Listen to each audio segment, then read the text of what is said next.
SportsNOLA.com. It's Sunbelt Conference Media Day. Lenny Vangilder visiting with ULM coach Todd Berry. And Coach, this is really the kickoff, I guess, that says that football season is here, isn't it?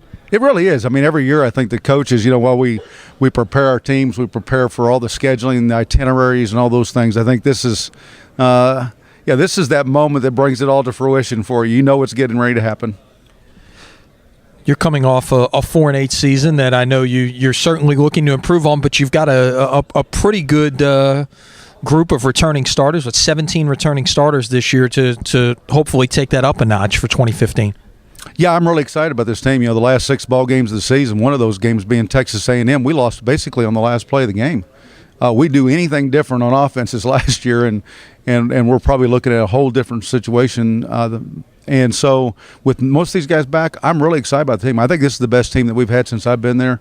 And so consequently, we've got a very difficult schedule, and we recognize that. Certainly the conference is continuing to get better, and we're excited about it. But these young men and this staff, I think, have put in some work here in the offseason, and we're really excited about this season.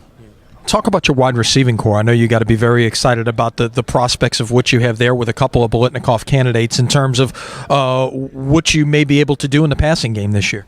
Yeah, to have Rashawn Caesar and a Jalen Holly, these 2 receivers, as you mentioned, that are both up for the Bolitnikoff. That doesn't happen very often where you have 2 off the same team. One's a senior, one's a junior. Both of them have played a significant amount of football. They're both very, very good football players and can give some comfort level, I think, for our quarterbacks. And that's the great thing about having some mature players, not just talented players, is the fact that for our quarterbacks, they provide that Band-Aid when things are, when things get difficult. They know they're going to get open. Your non-conference schedule has been certainly a subject of conversation. Going to Georgia and Alabama in the month of September, you'll find out, I guess, a lot about what you have in terms of your players very early on this season. Yeah, we're so acclimated to do it, and it's not that big a deal to us. I've asked for SEC membership. They won't let us in. You think that they would at least let me go to the SEC media days because I play all these guys every year. But no, this gives us an opportunity. If when we beat Arkansas here a couple of years ago, that put us on the national stage, and that's something that we'd like to be on. And so obviously playing well against a great Georgia team to open up the season would be huge for us.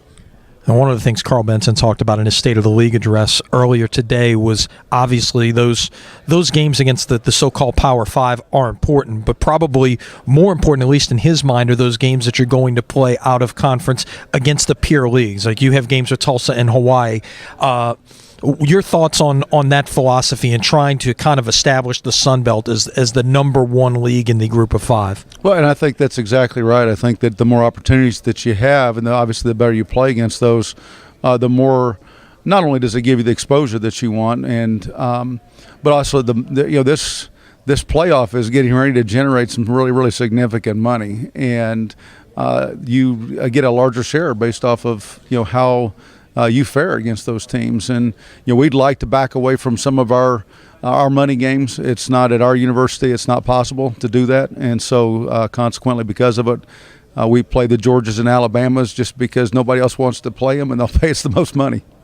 Coach, good luck in 2015. Appreciate it. Thank you. We're looking forward to it.